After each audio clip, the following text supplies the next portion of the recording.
I want to talk about the secrets of scaling paid ads no matter what business level you're at.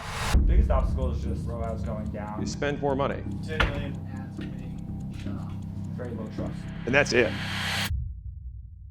So I had a bunch of businesses at different sizes ask me questions about their paid ads, and I'm going to do my very best to answer them. So from $10 million a year all the way down to $600,000 a year in terms of size. Some people are trying to start running paid ads. Some people are trying to expand or scale their ads and are running into particular issues. 650 dental recruiting.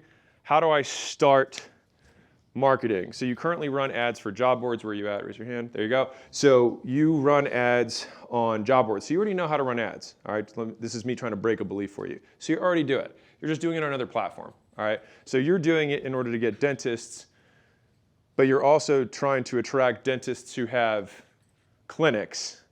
I don't think you just happen to be on job boards, but fundamentally, you can run dentists are also on Meta. Same thing. They're probably older, more boring. I say that with love to dentists. So I would look, Instagram, Facebook will probably do really, really well for you. And just saying, hey, I have tired of taking all these calls yourself. Talk to the pain point of that dentist. So it's they don't want to work weekends. They don't want to work early hours. They don't want to take cases they want to take. Or they don't want to, they want to eventually retire someday, but they don't want to let down all their patients, and they don't want to sell some private equity because they're going to force them to work for 5 years in servitude and control their lives. So these are the pain points, right? Layla's cousin's a dentist, so it's fresh on my mind. And so these are all the pains. That's my hook for the ads. And then targeting, take your customer list, make a lookalike audience off that list. If dentist is in the copy, dentist is in the video, the AI on Facebook will also know to serve it to dentists, and it'll be pretty straightforward. Bingo? All right. 600K acupuncture, start. Okay, so if you want to run, so this is local, right? Okay, so the nice thing is that local businesses are the easiest business to run ads for, okay, because trust is sky high. And you're like, oh, they don't trust me. Try and sell beauty to people on the internet, it's much harder. So all you need to do is run lead gen ads. So I'm going to give you the simplest strategy for getting this. Are you guys technically proficient? You are. Okay, fantastic. Well, I was going to assume you weren't and give you an even easier way. But all you want to do is you can just run lead ads, okay, for some sort of free thing. And you're like, I want really high quality people. Well, welcome to cold traffic. So they won't be. But what you will need to create is a sales process that creates qualified customers, all right? And so when I say creates, it's really just filters for good ones. Just think about it like that. It's just I'm adding filters. And the more filters you add, the more expensive the leads will be if they're good filters. And if they're more expensive, they'll be good if they're good filters. If you add bad filters, they'll be more expensive, but they won't be better. So if I make it really hard for my page to load, it adds friction, but it's not good friction. If I add a VSL, so a video sales letter, to a page, it'll create friction, but it'll be good friction. So I'll increase the quality of the lead by doing that. And so with a local business, you're going to want to have, in larger national companies, this is where brand, building trust, adding value first matters. In local, it matters significantly less. It is very offer driven on a local basis because people know what acupuncture is. So you can say free thing or $19 thing, since your time costs a little bit more than maybe a low skilled labor job. I'd probably go for the $19 to $99 thing, maybe somewhere in there. If I had to bet, 19 to 29 would be where I'd start. And what you do is you sell people on that. They opt in for it. Thank you page. They can purchase it. You still call all the leads yourself. You close them on the $19 thing to get a card on file. When you schedule, you'll confirm that appointment and that card's attached to that person. And so then you'll do the treatment that you're going to do, and then you're going to sell them the plan afterwards, okay? Now, my preference here would be that you sell before you treat. If that doesn't work out for you, you can treat first. I just prefer to have someone in pain, sell them the much longer thing that's going to permanently solve it, give them short-term relief afterwards, and set their next visit. And then on when you do your actual sales appointment, the nice thing is you already have the card, and so you can say, awesome, so this is this. Do you want to use the card you have on file? Great, and that's the sale. Does that make sense? Okay, that's the acupuncture process. All right, 3 million, CrossFit coach, business coach, brand conscious. So you guys are doing, what kind of content are you guys making? Podcast. Oh, podcast is the only thing? Okay. So you guys are doing podcasts, and that's it. We have some longer form content, but it's primarily podcast. Okay, got it. Okay. The business started from the podcast. The podcast was first. Yeah, understood. And we have unique personalities. Yeah. Are you guys Barbell Shrugged? He was. That was yours. Okay, got it. Yeah. Okay, I hear you. I never had a name to a face, but I knew the podcast. Okay, so where would I start? Okay, first thing I would do, same thing earlier, is I would do a retargeting campaign across all platforms. And the nice thing is that platforms are not super hard to figure out. They're made zillions of dollars to make them easy to click. If you already have traffic, so you install a pixel for each of the platforms on your page, you'll start collecting data from every single visit that's already coming from your podcast. You can start retargeting. So that's layer one. You should probably also earn your PPC terms. It'll immediately make money. Like, there's no PPC campaign for your own terms that doesn't make money. I haven't seen it ever have in my entire life. So that's number 1 and 2. So own your own terms, do the retargeting. Third thing is you have to come up with something that's really banger and like super, super valuable that you can give away for free. Like, you've seen my stuff. So the money models books, the framework, the 11 frameworks for profitable gyms, all that stuff. So really put time into it, because I think people really skimp on this, and that's why people opt in. They see it, they're like, oh, this is shit. Why would I continue to book with this person, right? And so they opt in, thank you page schedule. It still works. Now the thing is that you guys do have a brand. If you're worried about being brand conscious, all you do is just be true to you in the ads. And my recommendation is let your clients talk. So just let proof do the talking. That's how I would approach it. When I look at all the ads that we've done over the years, like I said earlier, 80% of them are about proof. And so as much as we want to think it's all about us, like, no one cares. Like, Alex had the big gym, I still do, right? The big gym company. One, I'm not in the ads anymore at all. And I wasn't for the last 2 years. And it was because we just focused on the customers, because gym owners don't really care about me. I mean, they care about making money, and they're like, I'm glad he helped, but really they just want to make more and see other people like them, that they can say, oh, this is a good approximation of my gym. And so the idea there is you want to create the most compelling proof as possible, which is the type of proof that would be the least likely to be faked. So on this extreme, you'd have a faceless, anonymous, 10-year outdated, text-based testimonial. On this extreme, I would have someone walk up on stage who looks just like you, owns a CrossFit business coaching business, and says, Alex helped me go from 3 million to 30 million. You'd be like, fuck. And I'd be like, cool. So you'd be like, that's a really good approximation. Really hard to juke, right here live in front of me, not recorded, in person, specific to me. And so that's kind of the continuum when you're showing proof. And every takeaway, it's like, okay, in person is better than virtual. Live is better than recorded. Like me is better than doesn't look like me. The result that I want is better than a result that's close to what I want. And so you just look at all of the factors that make something super compelling. And when you're looking at your proof, kind of think through it, that checklist, and that'll make more compelling proofs that make more compelling ads. That you only lose trust in the marketplace when you say something that isn't true. And if you're not saying it and it's their fact of life, how can anyone fault you? Yep. 800K, vacation rentals, B2B. So you're trying to get people who have properties to list with you so that you can make more money with their properties for them. Correct. Okay, so this will be really, really easy to advertise, because you're fundamental. So do you want people who already, okay, you don't want the extra room people. You want the people who have properties that are being mismanaged.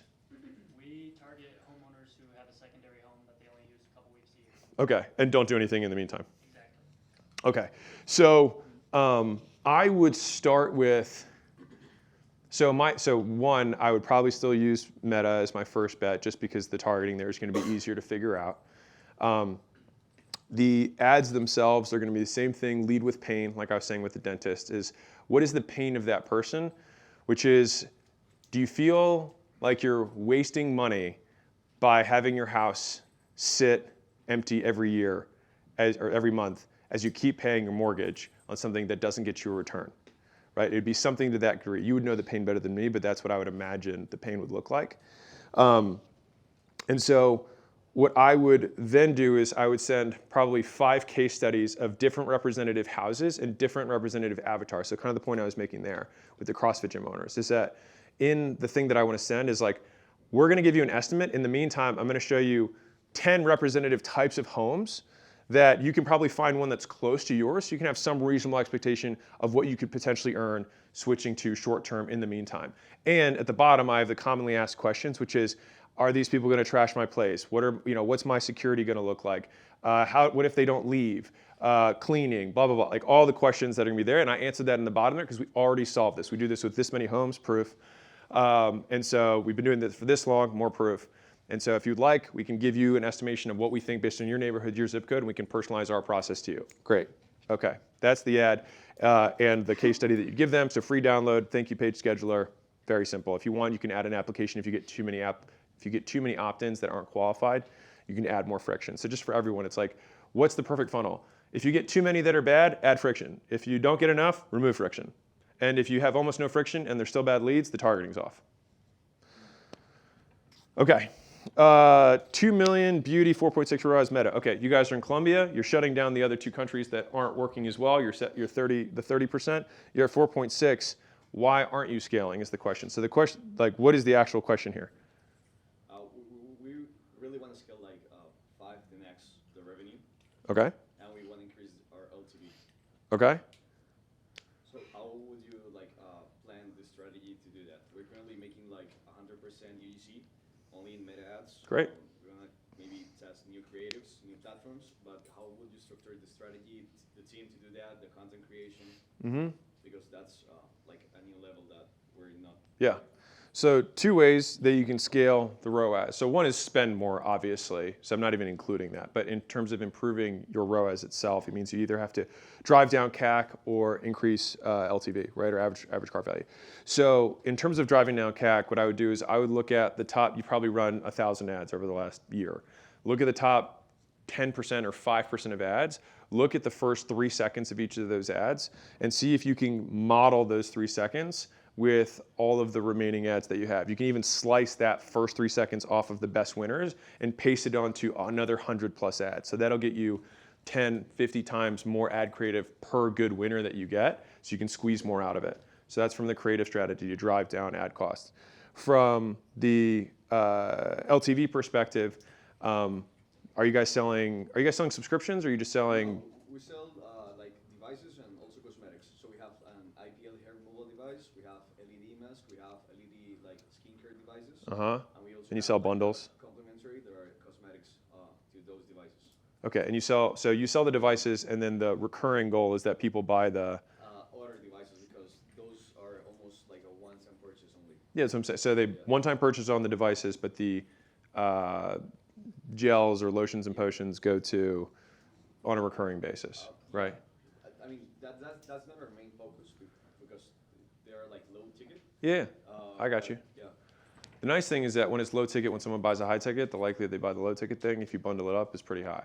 So if someone buys $1,000, I don't know, what's the cost? Like $80, that is a high ticket for Colombia. That's fine. Okay.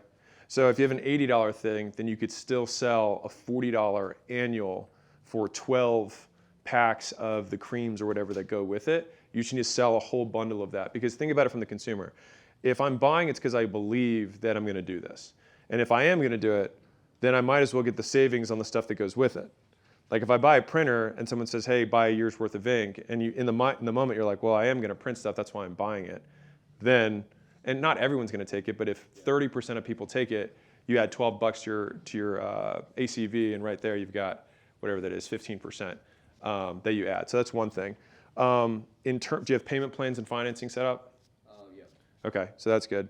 The big thing with, I would lean harder on that thing that I'm talking about with the creeps. Like think about the other things that someone who purchases this machine is going to want to buy, and still offer it. Like there's no point, and then just think about doing it in bundles rather than one-offs, because one-offs aren't going to make a difference. But bundling for the year will multiply this with any of those small knickknacks by a lot. So you might even be able to double for like the max cart, might be able to double how much someone spends, and you'll feel those pops. So I think between those two things, but I think as a quick word of advice, you guys are in the beauty direct-to-consumer business. Yeah. You are a marketing company.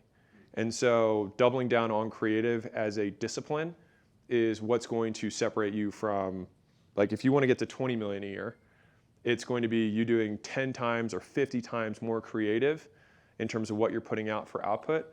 And so that means having a better system for both capturing UGC and then repurposing UGC. And so for us, for context, we spend 80% of our resources taking winners and just reskinning them. 80%.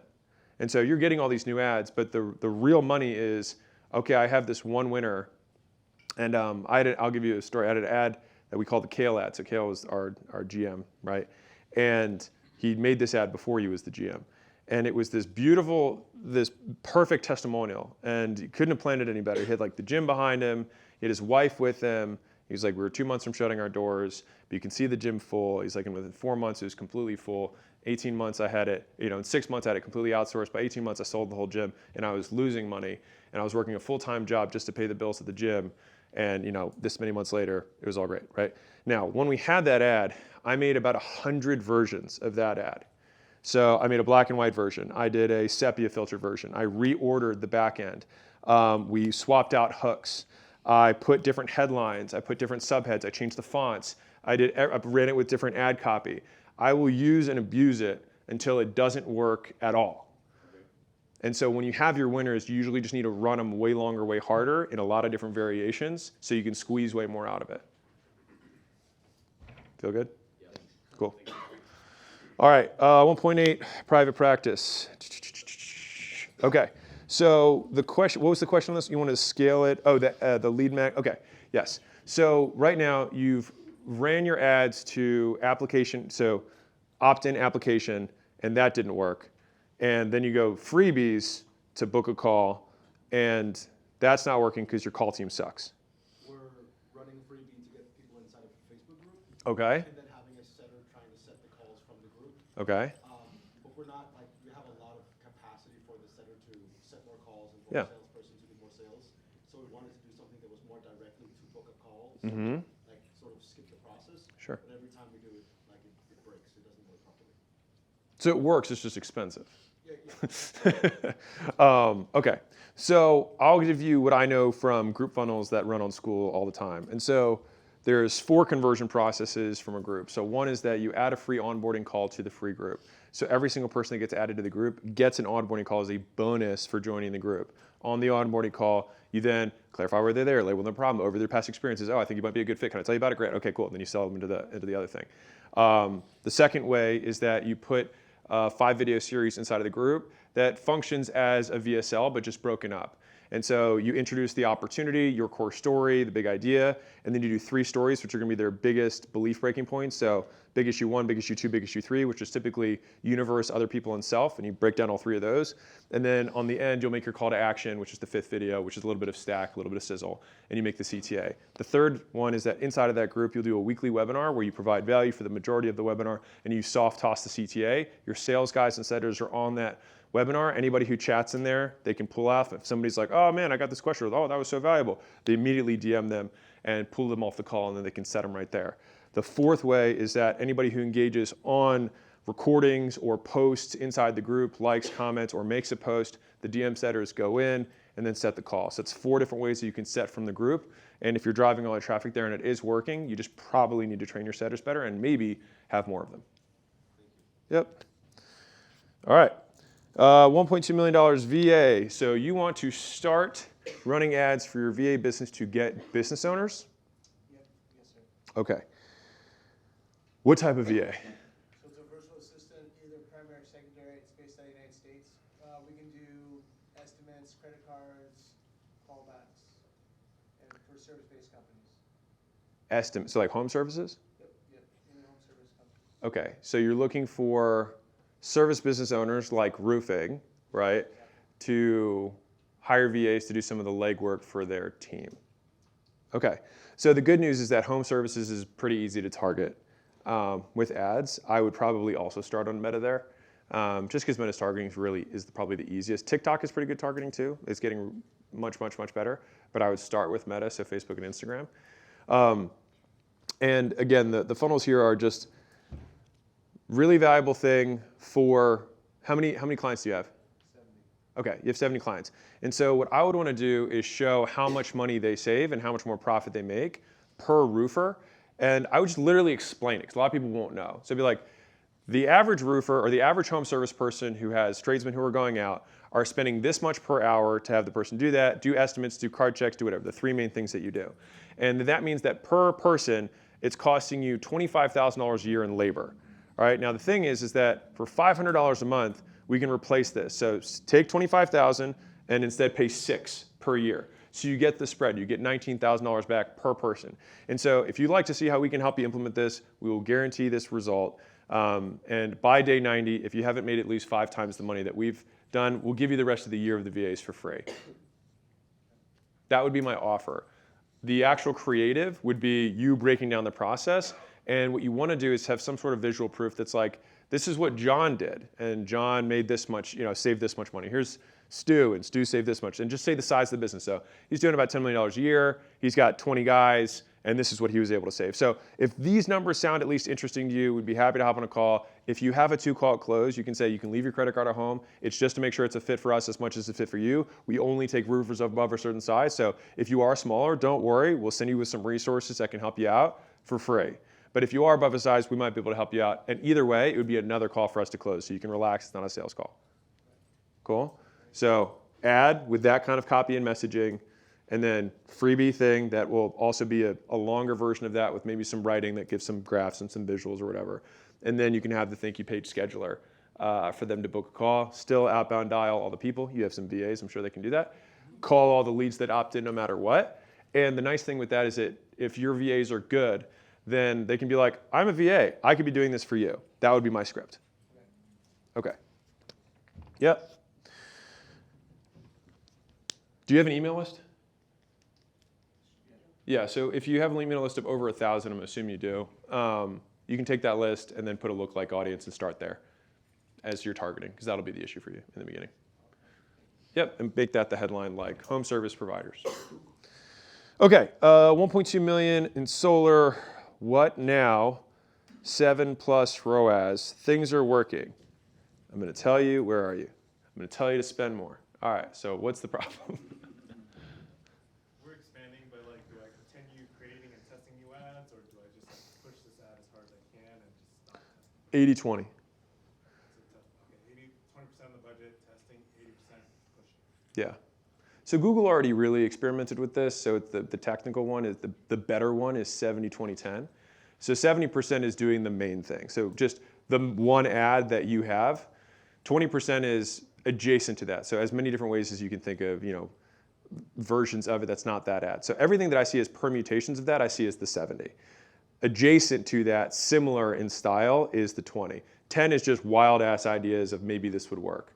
And so that's how you allocate resources. And I'm being super real. So if you spend a whole day making ads, so you spend 8 hours, that means you're going to do 1 hour or 45 minutes on your one idea, and then you're going to spend 2+ hours on adjacent ideas, and then the entire rest of the day is on how many different ways can I make the same ad per. And that's how you allocate time. It's the same way we allocate time when we make ads. We look up all the top winners. We start with all those. We hammer out all that stuff because that's our real work. That's the bread and butter. Then we move one. That way, I said it in reverse in terms of order for the day. But fundamentally, I want to get the 70 done first, the 20 done second. And if I've got time and I'm feeling energy, I'll do the third. All right. So $1.2 million in assisted living. Facebook and YouTube, they're getting 20-to-1 ROAS. The thing that you guys should do is spend more money because you have 8 spots left in your assisted living and you're getting 20-to-1, and you should be okay with doing that as long as you have capacity. If you know what your rate of filling people up is, then you can dial the spend so that you can keep it so it's smooth. Now, if you're losing money every month that those things aren't full, then I would crank it and then turn it off. If you want the waitlist thing, I would know that I only need 3 people or 4 people on the waitlist, that they have to pay in order to be on the waitlist. Otherwise, it's not a wait list. It's just like telling someone to go away and then assuming they're going to, care about you when you call back, even though they've already solved the problem. Because they're probably in a market and want to move within a certain number of months because someone's in pain. When I say pain, it's a pain in the ass to deal with somebody who's, you're trying to put into that. And so that is what I would do if I were in your particular situation. And I would go get investors so you could open up more locations faster. Check. All right, ding, ding, ding. All right, so $10 million executive health. They're running YouTube ads. They're getting 10-to-1. These guys are spending $1,000 a month to make $10,000 back, even though they're doing $1 million-ish a month on their main business. So that means 1% of their revenue comes from their YouTube ads. And the question is, how do we scale? The main problem is compliance. And so they're in health space. And so a lot of the issues in health, sometimes wealth, even relationship stuff, is the claims that you make and being able to support them. And so number one is there are firms that specialize in compliance audits. And so I go, like if we have an issue, like one of our companies, it happens all the time, right? Ads get shut down because there's all these different automated things, even if you're doing nothing wrong. So you go to these firms and usually just ask them what their approval rating is post-compliance. Usually it's 90% plus for the good ones. It doesn't cost that much. It's like $5 or $6 grand.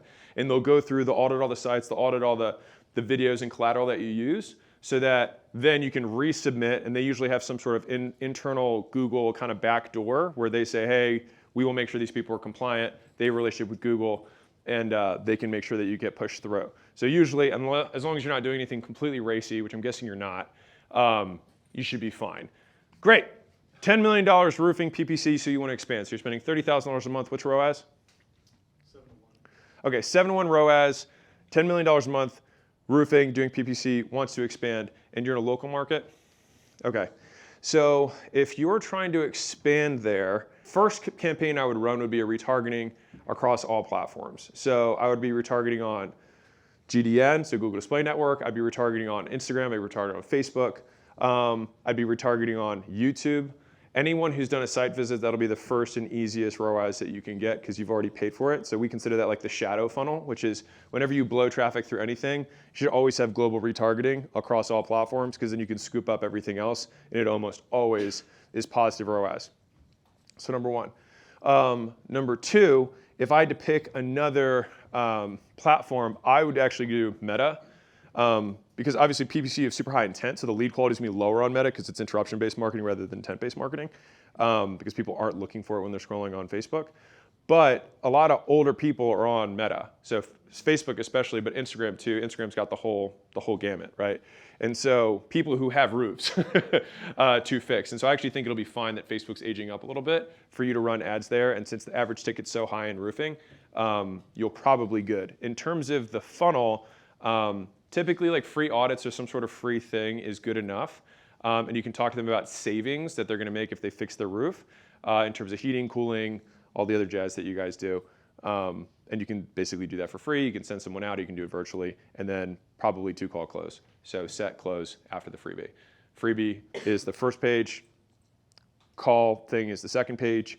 Call all people who opt in for the freebie to confirm the call that they did. And if they didn't book, set the call. And then close on the call that's actually booked. So if they book for Wednesday, call them anyway today, confirm, qualify. If you don't have time to set it, well, you will have time because you're setting it, set it, and then close on the appointment on Wednesday. So it can speed up the sales cycle. Great. Real estate, long-term rentals, investment, interesting stuff. So ROAS is down, trust is down, unsurprising. And so the question that you have is how do you increase ROAS and build trust for this client? So there's 2 ways that I can think of. So one is making content long-term is what grows the organic audience. It's what allows a lot of people here to even have the business they have. And you'd be surprised. It is slower, but over time it does compound and it becomes a pretty big stream. And if you know how to run ads and you can make content, that's what makes you a weapon, because it's crazy when you can do both. Second thing, focus more on proof, not on promise. Everyone makes promises, very few people have proof. So proof, so if you think about this is a little soundbite for you. Your promise is not unique, your proof is. Everyone in the marketplace promises the same thing. The question is whether they can back it up, and that is unique to you. And so if you want to have a more unique place in the market, have more proof, not a different promise. Fundamentally, like all gym owners want to make more money. Most business owners want to make more money, or they want to save time, or they want to save headache, or whatever it is. Like the promises aren't going to be that different. The thing that will differentiate you will be the mechanism, how believable it is, which will be a function of the proof and the way that you're describing it. If you're like, oh, we have this brand new personal training model where you do 6 personal training sessions up front and then you get them into this and look at the economics behind it, people stay way longer. It's like, oh, that's a unique mechanism. And it's like, okay, that sounds like it's different than what I did, but how do I know it works? Cool, here's 100 stories of people who were in your exact position that made it work, right? So proof is going to be the main thing. Now, the other way that you can build trust beyond the proof is I think group funnels right now work really, really, really well. I think that they're going to, the reason I invested in school, because I think that, but group funnels are like routinely getting people from like $250 calls to like $40 calls. And I'm seeing this like over and over again across industries. And so the way that these funnels work, I already talked about the conversion mechanisms earlier, but you use the free group as a lead magnet. So that becomes the lead magnet. And the nice thing is that it functions basically like an email list with long-term nurture, but it's way more engaging than an email list is. And so people who use the group funnels Right now, just to give you a metric to this also for you for the groups, it's 10%. So the guys who do a good job convert 10% of people who opt in to the group into their next level thing. And so most people are able to close 30 to 50% of calls they get on. And so you can target getting on call with 1/3 of the people who opt in for the group and closing between 30 and 50%. So if you get on call with 30% and you close a third, you get 10% of the group. Depending, obviously there's some flex on skill there. But that's kind of just some benchmarks that you can look at. But those would be the three things. So add more proof, make more content, consider a group funnel. Boom. All right. Thanks, guys.